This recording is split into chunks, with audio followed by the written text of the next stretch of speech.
저와 여러분이 죄라는 것을 생각할 때 잘못 오해하고 받아들이고 이해했던 부분이 있어요. 예수 그리스도를 통하여서 우리가 믿는다라고 할 때 십자가를 믿잖아요. 네, 부활을 믿잖아요. 그러면 나에게서 죄가 나오고 죄가 있고 없건 간에 상관없어요. 아우, 나 어제 이런 짓 했는데, 아우, 이런 거 나한테 있었는데, 자책할 것도 없고, 고민할 것도 없고, 비관할 게 없어요. 그 있으니까 예수님이 십자가에 죽으신 거야. 없었으면 십자가에 죽으실 이유가 없어. 그렇기 때문에 나는 그 죄에 있는 나에게 집중하지 말고, 죄가 없으신데 나 대신 죽어주신 예수님께 집중하는 거야. 그리고 감사드리는 거야. 기뻐하는 거야. 그 힘이 내 안에 아직 죄가 있을지언정 있다 할지라도 그거 이길 수 있는 힘이 되는 거예요. 나 이런 거 있고 저런 거 있고 언제 끝날까? 이럴 게 없어요. 예수님께 내 시선이 고정되어 있으면, 내 마음이 고정되어 있으면 끝나버려. 나는 이거네 저거네 분별만 하면 되는 거야.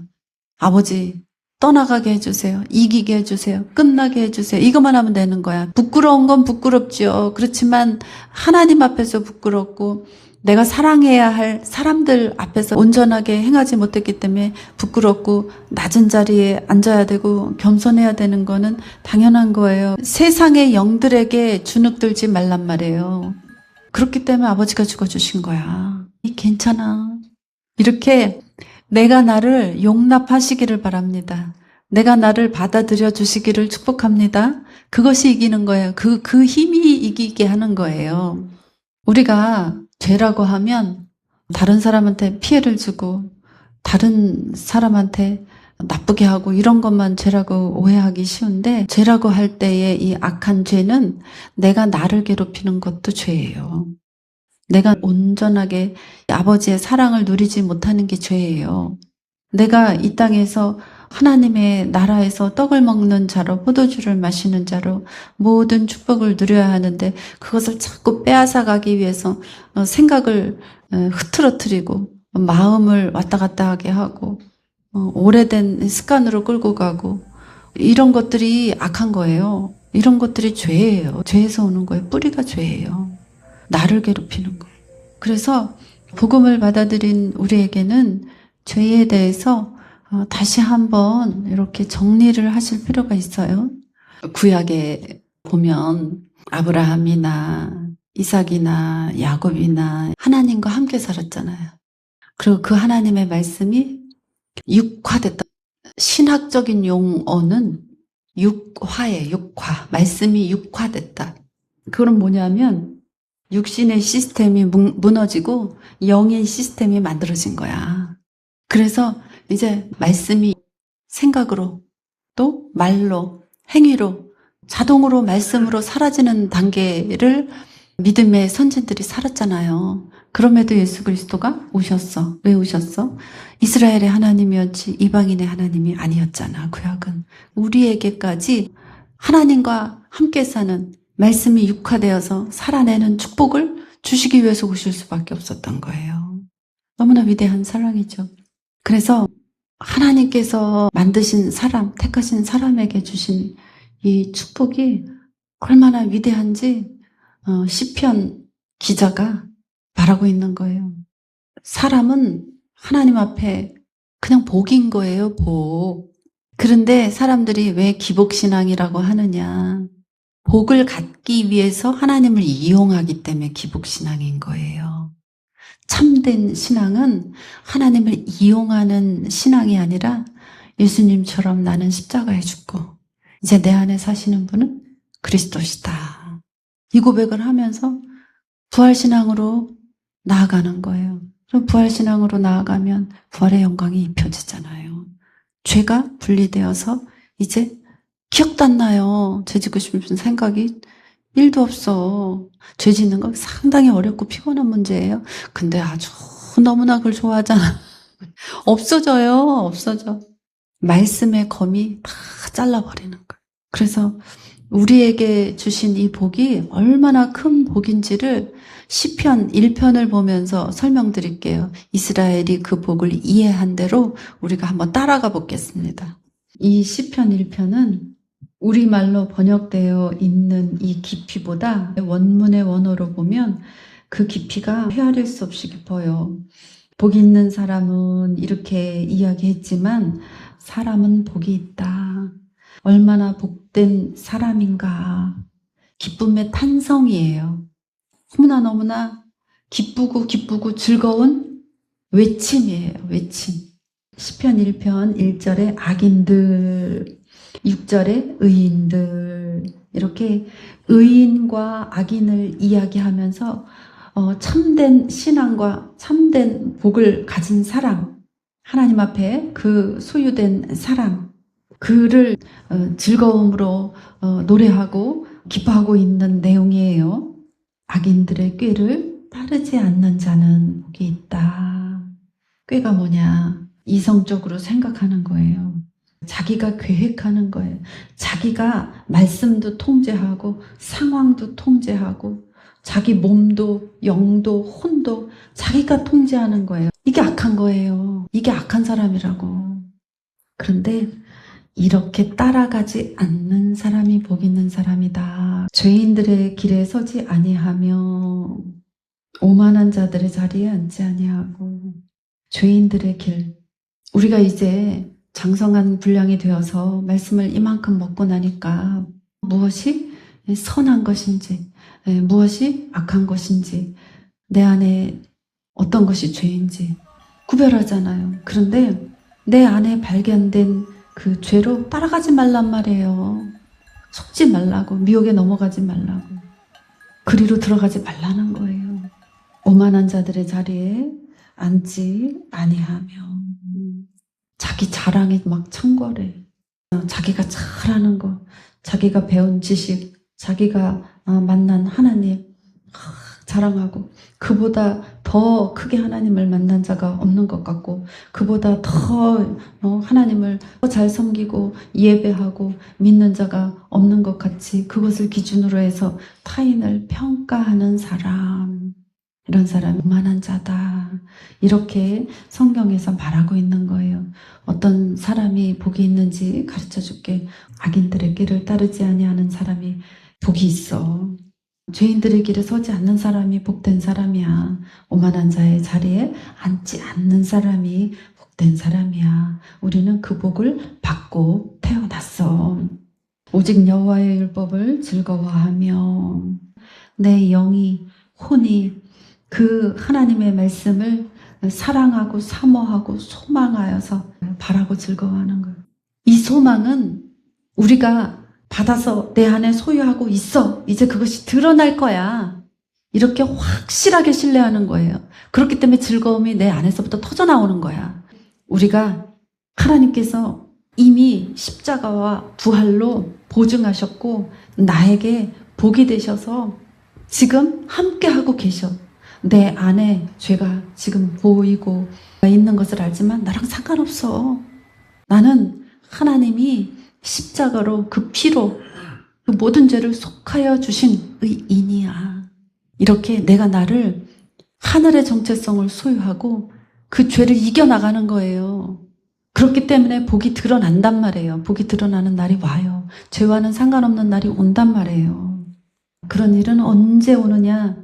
그 율법을 주야로 묵상하는도다. 율법이라고 번역했지만 하나님의 말씀이에요. 하나님의 계명이에요. 하나님의 말씀을 주야로 밤이고 낮이고 늘 묵상하는 거예요. 이 묵상하는 것은 말씀을 쪼개고 말씀을 분석하고 여기 말씀 저기 갖다 붙여보고 저기 있는 말씀 여기 갖다 붙여보고 공부하는 게 아니에요. 묵상은 뭐냐면요, 하나님 옆에 계신 것처럼 하나님 이 말씀이 이렇고 이 말씀이 이랬는데 아버지 내가 이거 좀 어려워요. 내가 할 수 있을까요? 아버지 도와주세요. 죄를 이기고 싶어요. 하나님 내가 의인으로 나에게 허락하신 가장 가까운 아내를, 남편을 사랑할 수 있도록 하나님 도와주세요. 하나님 사랑, 가장 가까운 이웃 사랑을 늘 읊조리는 거예요. 외우느라고 읊조리는 게 아니야. 그걸 그 하나님으로 생각하고 말하고 행동하고 싶어서 그 하나님의 말씀을 왜 달고 사는 거야? 머리에 붙이고 사는 거야. 마음에 붙이고 사는 거야. 그럴 때에 복이 있다. 그럴 때에 이 즐거움이 온다. 그는 시냇가에 심은 나무다. 심겨지다, 심다. 의도적으로 안전한 곳에, 의도적으로 풍성한 먹을 것이 있는 곳에 옮겨다 심어놓은 거예요. 우리가 그런 자들이라고요. 이방인이었던 우리가 복이 있다. 이렇게 일컬음을 받을 자들이란 말이에요. 왜 옮겨 심었는가? 철을 따라서 열매를 맺으며. 철마다 열매 맺는 나무가 다 다르잖아. 그런데 하나님께서 하나님의 때에 필요한 모든 것이 적절하게 열매 맺을 수 있도록 행하시는 거야. 그 잎사귀가 마르지 아니함 같으니 그 시냇가에 있어서 물을 먹고 싶을 때마다 마음껏 먹을 수 있기 때문에 마르지 않는 거예요. 하나님이 떠나시질 않는 거야. 같이 살아버리시는 거야. 육화되는 거예요. 그가 하는 모든 일이 다 형통하리로다. 형통하리로다. 앞으로 나아가다. 발전하다. 나무가 철을 따라 열매를 맺는 그 일이 마르지 않고 잎사귀가 푸르른 그 일이 늘 그런 거야. 늘. 말라야 죽잖아, 나무가. 근데 마르는 일이 없단 말이야. 죽는 일이 없어. 사망이 떠나가는 거야. 악인들은 그렇지 아니하며 오직 바람에 나는 겨와 같도다. 하나님의 바람이 뿔뿔이 쫓아버리시는 거야.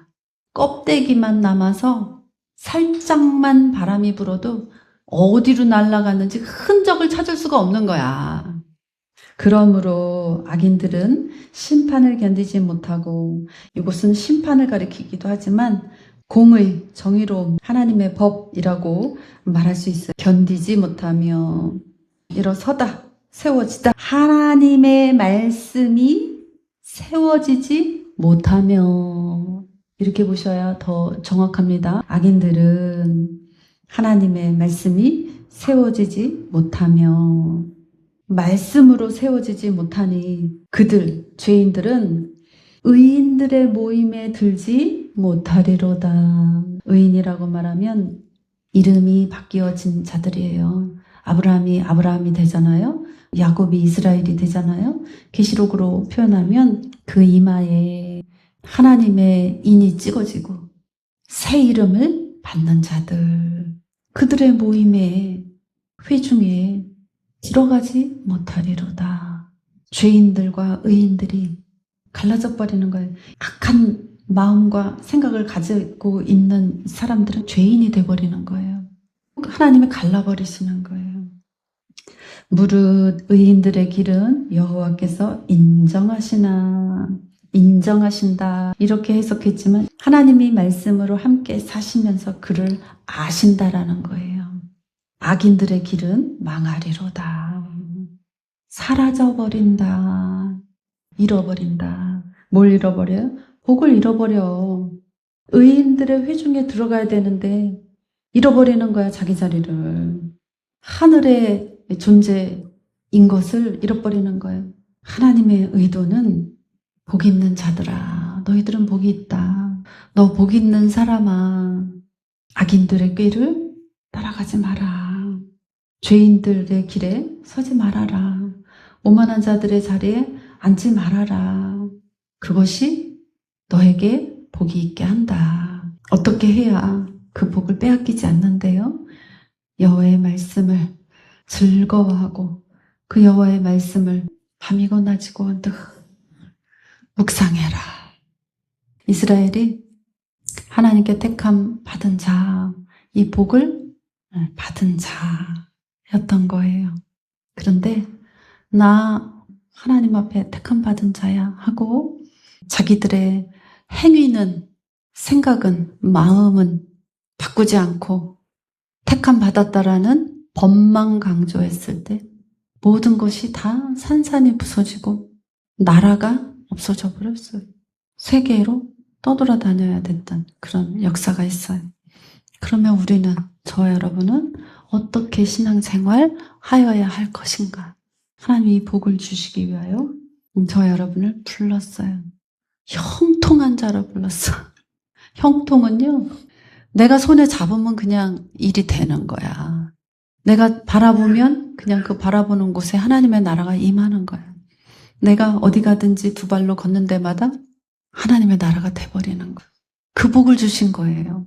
전 참 이상했어요. 내가 초신자 때 목사님 형통한 복을 주셨다 막 이랬는데, 교회 안을 아무리 눈을 씻고 봐도 형통한 사람이 아무도 없어. 하나님은 거짓말하시는 분이 아닌데 저 형통한 복은 언제 올까? 나는 왜 그거 형통에 반의 반도 못 가서 서 있냐? 뭐가 잘못된 걸까? 가르쳐주는 사람이 없었어요. 제가 늘 이런 고민을 하면서 기도할 때 하나님이 하늘에서부터 땅에까지 큰 철문이 닫아져 있는 것을 보게 하시고, 내가 그걸 딱 봤을 때 저건 아무도 못 연다, 열릴 수도 없고 어떻게 해볼 수가 없다, 이렇게 보여졌어요. 그런데 하나님 나한테 열어주시는 그것이 열어지니까 빛이 쫙 온몸에 들어왔어요. 그 환상을 보면서 하나님이 열어주시려나 보다. 내 모든 궁금증, 하나님 말씀을 보면서 하나님은 그러시다는데 왜 나는 안 돼요? 영의 구원, 혼의 구원, 몸의 구원이시라는데 왜 안 돼요? 하나님 나에게 오셔서 함께 살아주시고 내 생각이 되고 마음이 되어주신다는데 왜 안 돼요? 하나님 영권, 물권, 인권을 주신다는데 왜 안 돼요? 하나님 형통이시라는데 왜 안 돼요? 이 모든 답을 다 풀어주셨어요. 그래서 지난주에 이어서 복에 대한 말씀을 이렇게 열어주셔요. 너무나 감격스럽고 감사하고 되는 거예요. 형통이 열어지는 거예요. 여러분, 제가 어떤 얘기를 하든지 따라오세요. 저도 내가 이해가 돼야 따라가는 사람이야. 그런데 언젠가부터 그거 버렸어. 하나님 그러시다라면 일단은 그런 걸로 믿고 따라가. 그러면 왜 그런지 가르쳐 주셔.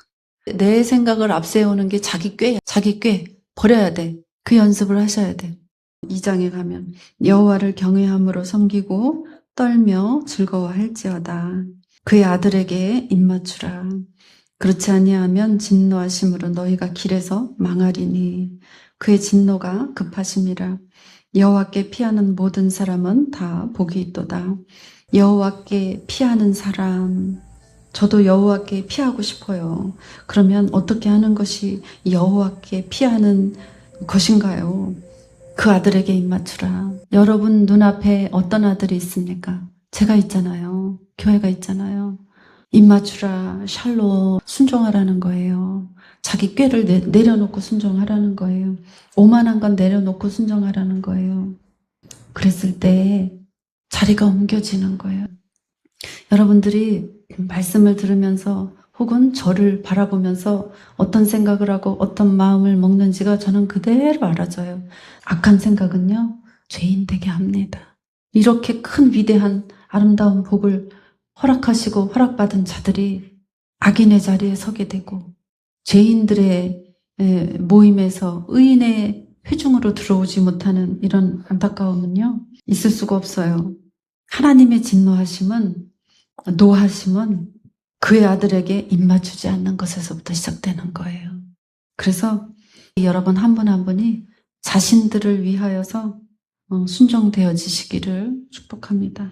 위대한 복 앞에서 온전하고 거룩한 이 구원이 부활의 영광으로 형통의 옷으로 입혀지시기를 축복합니다.